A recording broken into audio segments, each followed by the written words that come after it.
but both are true. I was born in Pontiac. I was born and raised in Pontiac. I moved to Detroit at the age of 15 in 1986. Um, so I like to say I had the best of both worlds, the best of both cities, because I got game from both of them. My early development was Pontiac, and then I moved to Detroit. I moved to Detroit by myself. I didn't move with my parents. I didn't move with my mom and my dad. I moved from Pontiac to Detroit to sell dope, rob, steal, and act a motherfucking fool. Man, so you think like where a person born or where they got their name from? You know what I'm saying? Like we spoke earlier, you know, Ice Ware was born in Minnesota and Big Meat's born in Cleveland. Like, is it where you got your name or where you was born? Where you from? Man, I don't even know, bro. If I had to,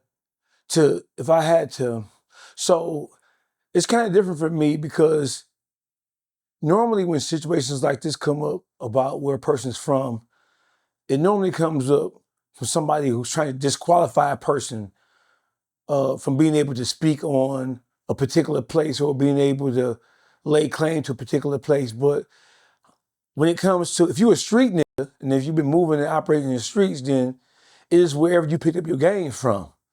It ain't never where you're born. It's always about the environment that helps produce the kind of attitude that you have. Facts.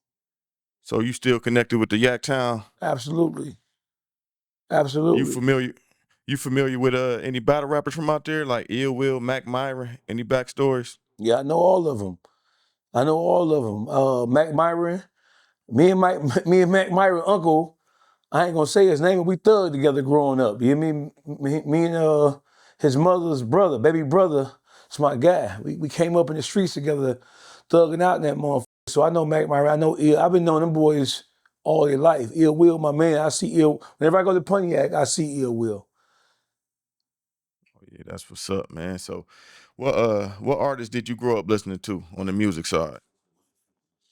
Bro, I'm an old head, bro. I grew up listening to Rakim. I'm a first generation hip hop head, bro. So I grew up listening to everybody from LL Cool J to Stetson Sonic to Grandmaster Flash to KRS-One to Rakim, EPMD, Run DMC, the Beastie Boys, New York. I grew up as everybody who's a first generation or a first gen hip hop head, their first love is New York because it's all we had was New York, for real.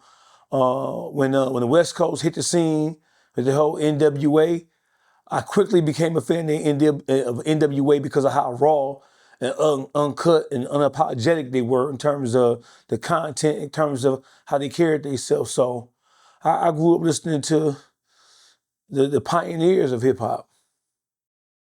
Okay, so since I'm talking about, you know, we talking about Detroit, bro. What you think about Eminem in your honest opinion? I mean, Eminem is a rapper, bro. I was grown when Eminem came out. I was in prison.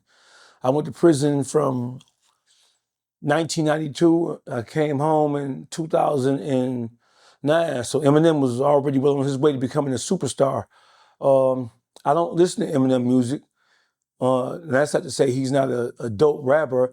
I grew up listening to, or I'm more influenced by rappers who talk about the things that I've experienced myself, or who talk about a lifestyle or atmosphere that I'm familiar with.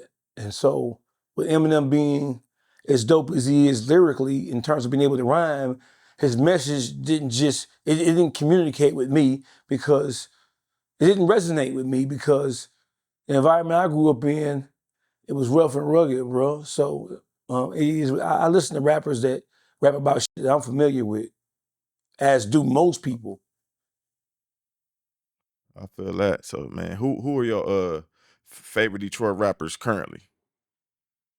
Currently, Yep. um, in my playlist right now from Detroit, it would be T. Dot Pringle, Audie Money,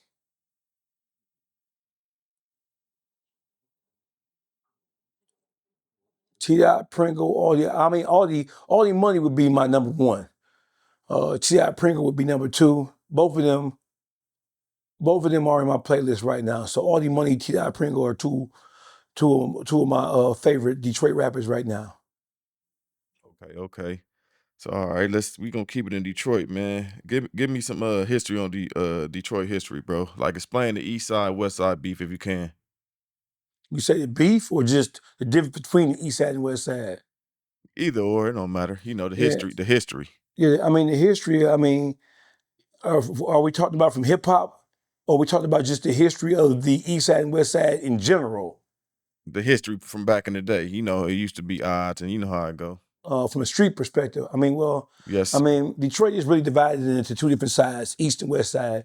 You have a couple different things that you have to include into that. So if you're on the West Side, Southwest Detroit is West Side, but Southwest Detroit is like a whole different world because Southwest Detroit is where you have when you have your Hispanics or Latinos, you're gonna find them in Southwest Detroit. When you Cubans, most of your Mexicans, most of your just your Latinos and your Hispanics, period, they are situated in Southwest Detroit. So Detroit also has a couple of cities inside of Detroit, sort of like what LA has. LA has Compton and Watts inside of LA. So Detroit has Highland Park and cities like Hamtramck. That's not necessarily urban, but it has Hamtramck and it has Highland Park in the inside of Detroit. When you step foot out of, if you step foot out of Highland Park, north, south, east, and west, you're still in Detroit. And the same thing with Hamtramck. It used to be said that the Detroit was the gutter part of, that the East Side was the gutter part of Detroit. When I was coming up in the early 80s, we used to call West Side guys Silver Spoon because it was said that the West Side was like the smoother side, the less violent, the less aggressive side. That's how it was characterized. Because when black people first started migrating to Detroit in the 1920s, 30s, and 40s, they had to migrate to the East Side. You couldn't go on the West Side. The West Side was 99.9% white.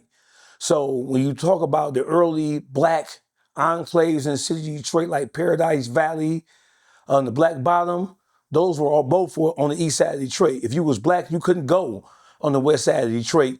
All the way up until the riots, all the way up until the 1960s, you couldn't go on the West Side of Detroit unless you had a work pass. You had to be a housekeeper or a gardener or a handyman or something like that. And that was all the way up until the early 1960s.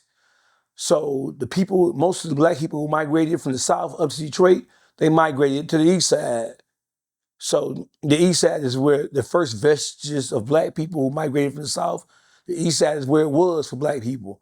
All the way up until, like I say, the late 1960s. After the riots in 67, the whole dynamic of Detroit changed around and you start to see some of the neighborhoods that were traditionally or predominantly white, because you had a lot of urban flight. You had a lot of white people after those riots, and then, in the following couple of decades, white people got the out of Detroit. You know what I'm saying? And so it wasn't safe for them no more, so they started to get the on. So the neighborhoods that were predominantly white, those white people got the on and started moving to the suburbs across 8 Mile.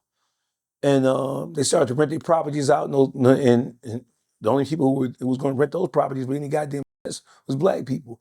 So, I mean, the divide between the East and West Side in terms of how people act, there used to be a noticeable difference between East Siders and West Siders. If you've been to Detroit, or if you're from Detroit, or if you frequent Detroit in any measurable amount, then you know that people talk about how you can spot an East Sider from a West Sider. East Siders are normally more aggressive, more hyper, and more gutter, because the East Side was the gutter part. We niggas tore the East Side up first because that's where niggas were allowed to be at first. You feel what I'm saying? So a lot of the West Side neighborhoods was good until niggas moved into them and started tearing them up. Right now, you really can't tell the difference between the East Side and the West Side. They all the same. It's all the same level of wretchedness. It's all the same level of just ridiculous shit going on. I used to be able to point just based on behavior. I used to be able to pinpoint if a guy was the East Sider versus the West Side just by listening to the kind of shit they say. But nowadays, man, that shit is all mixed together. You can't tell who was who and what's what nowadays. So it's not a north or south side of Detroit? No, it's east and west side only. You have the northeast and northwest, but no, it's east side, west side, period. We don't have a south side.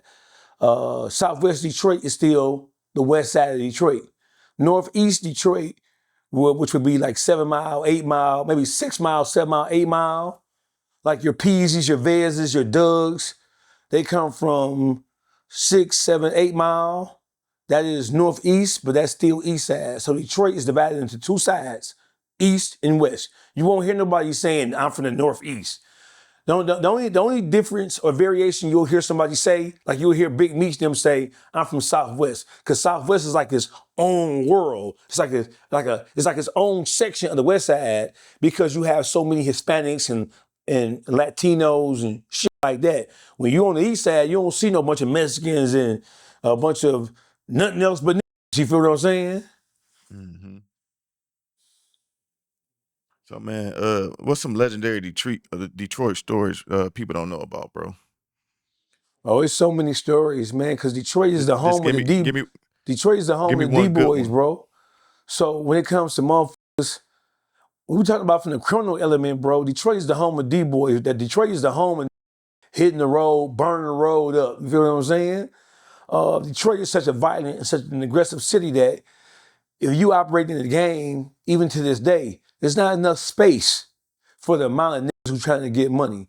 So that forces motherfuckers from Detroit to hit the road, go out, go OT. The OT champs is what we call them, you hear me?